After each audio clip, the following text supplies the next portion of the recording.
तुलसी से जुड़ी एक कथा बहुत प्रचलित है। एक बार शिव ने अपने तेज को समुद्र में फेंक दिया था। उससे एक महातेजस्वी बालक ने जन्म लिया। यह बालक आगे चलकर जालंधर के नाम से पराक्रमी दैत्य राजा बना। इसकी राजधानी का नाम जालंधर नगरी था। दैत्यराज कालनेमी की कन्या वृंदा का विवाह जालंधर से हुआ। जालंधर महाराक्षस था। अपनी सत्ता के मद में चूर उसने माता लक्ष्मी को पाने की कामना से युद्ध किया, परंतु समुद्र से ही उत्पन्न होने के कारण माता लक्ष्मी ने उसे अपने भाई के रूप में स्वीकार किया। वहां से पराजित होकर वह देवी पार्वती को पाने की लालसा से कैलाश पर्वत पर गया। भगवान देवाधिदेव शिव का ही रूप धरकर माता पार्वती के समीप गया, परंतु माँ ने अपने योगबल से उसे तुरंत पहचान लिया तथा वहां से अंतर्ध्यान हो गई। देवी पार्वती ने क्रुद्ध होकर सारा वृतांत भगवान विष्णु को सुनाया। जालंधर की पत्नी वृंदा अत्यंत पतिव्रता स्त्री थी। उसी के पतिव्रत धर्म की शक्ति से जालंधर न तो मारा जाता था और न ही पराजित होता था।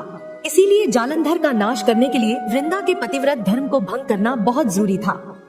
इसी कारण भगवान विष्णु ऋषि का वेश धारण कर वन में जा पहुँचे, जहाँ वृंदा अकेली भ्रमण कर रही थी।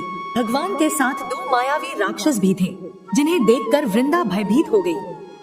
ऋषि ने वृंदा के सामने बल में दोनों को भस्म कर दिया। उनकी शक्ति देखकर वृंदा ने कैलाश पर्वत पर महादेव के साथ युद्ध कर रहे अपने पति जालंधर के बारे में पूछा। ऋषि ने अपने माया जाल से दो वानर प्रकट किए। एक वानर के हाथ में जालंधर का सिर था तथा दूसरे के हाथ में धड़। अपने पति की यह दशा देखकर वृंदा मूर्छित होकर गिर पड़ी।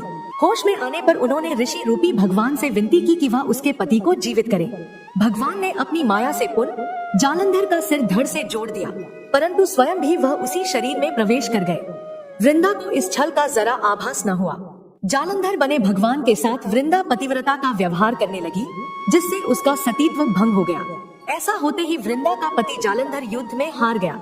इस सारी लीला का जब वृंदा को पता चला तो उसने क्रुद्ध होकर भगवान विष्णु को शिला होने का श्राप दे दिया तथा स्वयं सती हो गई। जहाँ वृंदा भस्म हुई वहाँ तुलसी का पौधा उगा। भगवान विष्णु ने वृंदा से कहा, हे वृंदा, तुम अपने सतीत्व के कारण मुझे लक्ष्मी से भी अधिक प्रिय हो गई हो। अब तुम तुलसी के रूप में सदा मेरे साथ रहोगी। जो मनुष्य भी मेरे शालिग्राम रूप के साथ तुलसी का विवाह करेगा उसे इस लोक और परलोक में विपुल यश प्राप्त होगा। जिस घर में तुलसी होती है वहाँ यम के दूत भी असमय नहीं जा सकते। गंगा व नर्मदा के जल में स्नान तथा तुलसी का पूजन बराबर माना जाता है।